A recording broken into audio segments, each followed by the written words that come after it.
నమస్తే, welcome to our channel. నేను పద్మిని. ప్రస్తుతంతో పాటు ప్రముఖ ఆధ్యాత్మికవేత్త, శ్రీ విద్య ఉపాసకులు, ఆస్ట్రోన్యూమరాలజిస్ట్, ఎనర్జీ వాస్తు స్పెషలిస్ట్ శ్రీమతి జయప్రద గారు మనతో పాటు ఉన్నారు. మాట్లాడదాం. నమస్కారం అండి. నమస్తే అమ్మా. శ్రీమాత్రే నమః. సో కుజుడు యొక్క ట్రాన్సిట్ అనేది జరిగింది. సో వృషభ రాశిలోకి వచ్చేసాడు మొత్తానికి కుజుడు.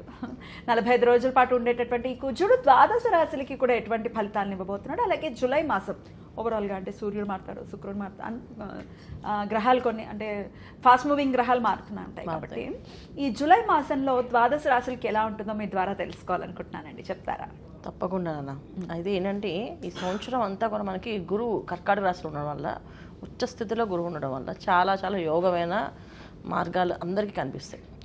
చాలా విషయాలు అంటే విజయాలు సాధించాలనుకునే వాళ్ళకి అందరికీ బాగుంటాయి. అయితే ఇలా వృషభ రాశిలో కుజుడు రావడం వల్ల ఇంకొంచెం ఫాస్ట్గా వెళ్ళే అవకాశాలు, ఫాస్ట్గా మూవ్ అయ్యే అవకాశాలు, కొన్ని రాశుల వాళ్ళకి అత్యంత అదృష్టాన్ని తీసుకొచ్చే అవకాశం కుజుడు వల్ల జరుగుతుంది. బ్యూటిఫుల్. అది ఎలాగో తెలుసుకుందాం. గోచారం చెప్పండి, ఎన్నాళ్ళు ఉంటాడు, అలాగే ఇట్లా.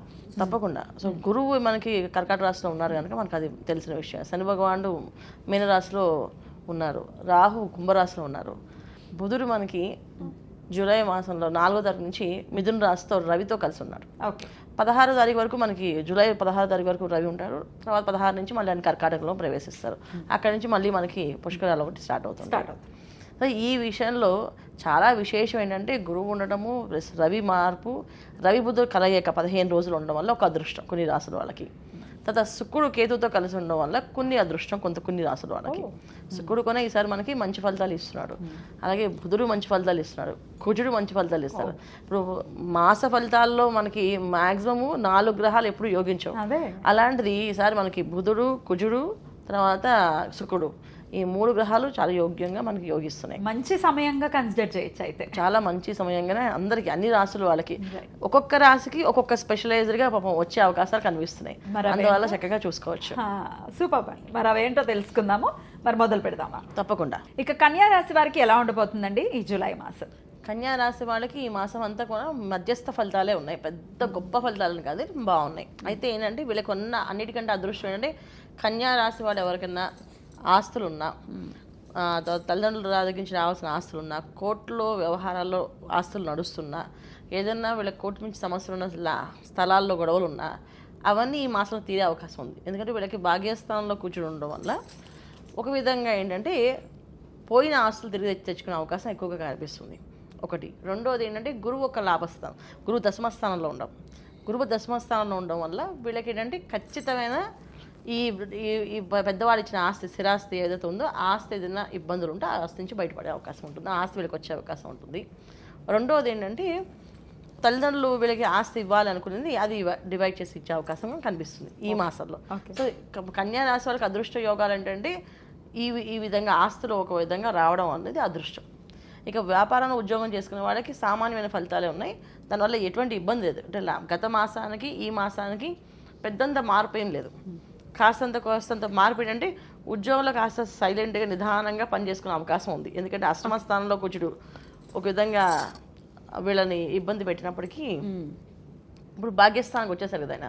అందువల్ల ఉద్యోగాల్లో కాస్త ప్రశాంతంగా చేసుకునే అవకాశాలు, ప్రయాణాలు కొంచెం ప్రశాంతంగా సాగే అవకాశాలు, కొంచెం ప్రయాణాల్లో గత మాసంలో కాస్తంత ఇబ్బందులు, కాస్తంత అడ్డంకులు, ఆటంకాలు, కొన్ని చిన్న చిన్న ప్రమాదాలు ఇలా జరిగినప్పటికీ ఈ మాసం అలాంటివి ఏం జరగకుండా ప్రశాంతంగా వెళ్ళే అవకాశం ఉంది.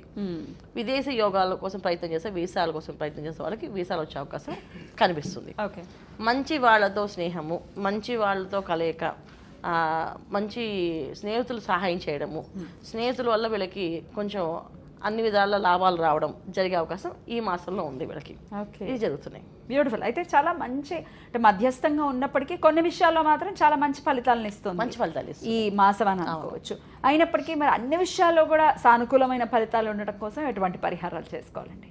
వీళ్ళు ఖచ్చితంగా శనివారాలు చాలా నిష్ఠగా నియమంగా విష్ణు సహస్రనామ పారాయణ చేయాలి. ప్రతి శనివారం చేయడం వల్ల ఎటువంటి సమస్య రాకుండా బయటపడే అవకాశం ఉంటుంది. సమస్య ఏంటి ఇలా ఎలా వస్తుంది అని చెప్పలేము, ఎందుకంటే వీళ్ళకి సప్తమ స్థానంలో శని భగవానుడు, దీనివల్ల కాస్తంత ఎప్పుడైనా ఏదైనా అడ్డంకం అనేది వస్తుంటుంది, అది రాకుండా ఉండదు. శని భగవాన్ మారే వరకు ఈ పరిస్థితి ఉంది. అందుకని ఎప్పటికప్పుడు మనం పరిహారం చేసుకుంటూ శని త్రయోదశి రోజున శనివారం కూడా శని భగవాన్ తైలాభిషేకం చేయించుకోవడము, విష్ణు ఆరాధన ఎక్కువగా చేసుకోవడము, తులసి మాలలు బుధవారం స్వామివారికి ఇవ్వడము, ఇంట్లో ప్రతిరోజు విష్ణు సహస్రనామం పారాయణ చేయడం. ఇది చాలా అద్భుతమైన ఫలితాలు తీసుకొస్తుంది. అంటే మధ్యస్థంగా ఉండే ఫలితాలు కూడా మంచి ఫలితాలుగా మార్చే అవకాశం విష్ణు సహస్రనామం పారాయణ చేయడం వల్ల వస్తుంది. బ్యూటిఫుల్ చేసుకుంటే చాలా మంచిది. చాలా మంచి మాసంగా మార్చుకునే అవకాశం మీ చేతుల్లోనే ఉంది. అవును. సో ఖచ్చితంగా విష్ణు ఆరాధనతో ఖచ్చితంగా కన్యా రాశి వారికి చాలా బాగుండాలని మనస్ఫూర్తిగా కోరుకుంటూ ఇక నెక్స్ట్ వీడియోలో తులా రాశి గురించి తెలుసుకుందాం. థ్యాంక్ యూ అండి. నమస్తే. శ్రీమాత్రే నమః.